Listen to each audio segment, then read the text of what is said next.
Tonight on CTV, we take a look at a festival dedicated to an international unity. Then sports anchors Olivia Landis and Brett Kennedy break down the greatest plays this semester at CSU. Molly Baltzer takes us to the slopes to catch some snow. All this and more starting now.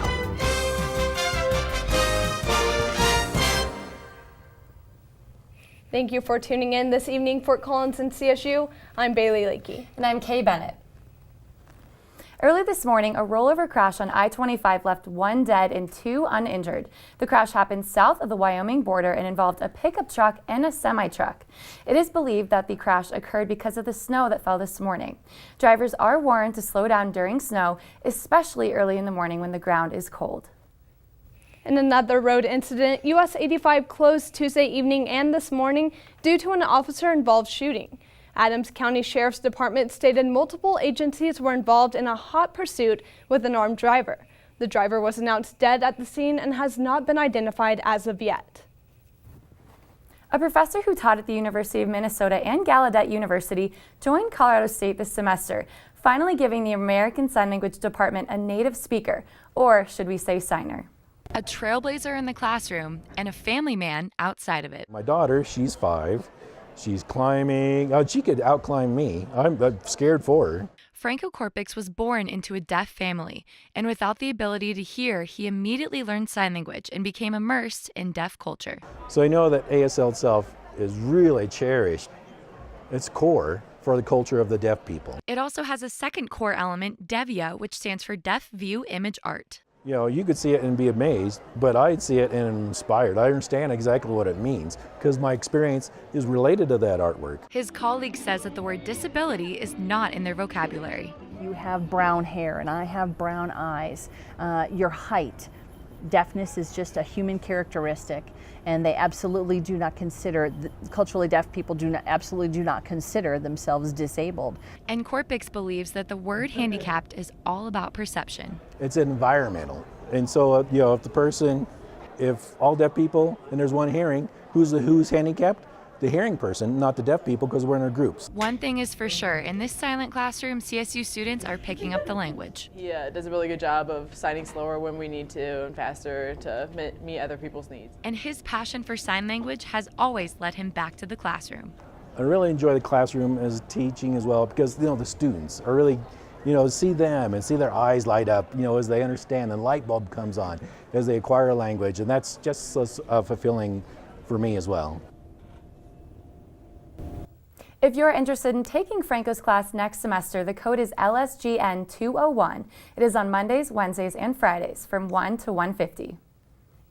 In a report from the City of Fort Collins government, the economy appears to be slowing down with decreased sales and use in tax incomes. This is the first month since September 2014 that the city has seen a dip.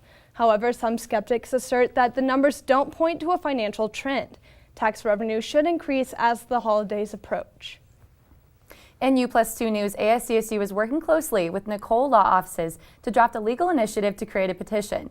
The petition is to get the U+2 resolution on the 2017 ballot, and the new resolution, called Me+3, would allow 4 unrelated persons to live in one 4-bedroom house. We'll keep you updated on this story.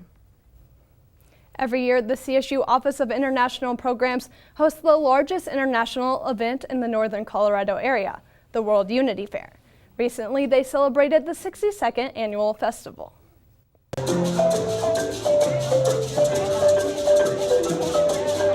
The World Unity Fair is a place where people can come and experience a variety of cultures.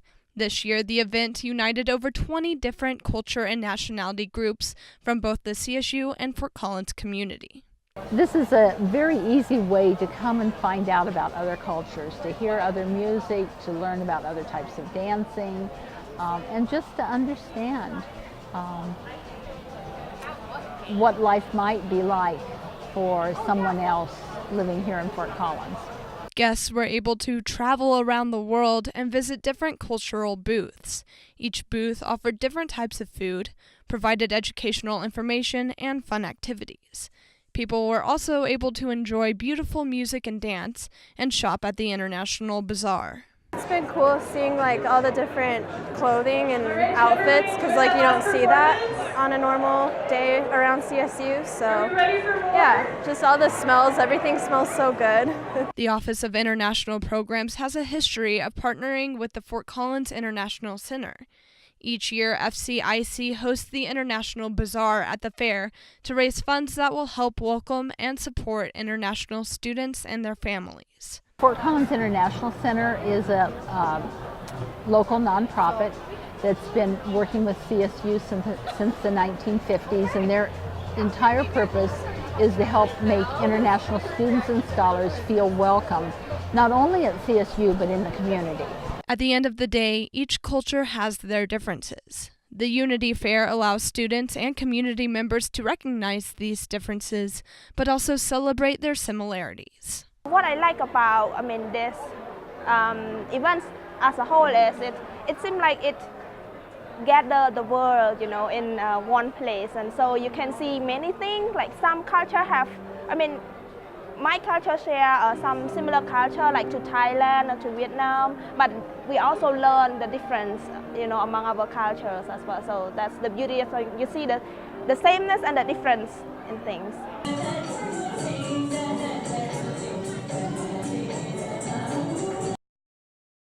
If you missed the World Unity Fair but are interested in learning more about the different cultures in the CSU and Fort Collins community, you can stop by the CSU Office of International Programs and get more information. CS Times is up with your weekly weather forecast. We'll be right back.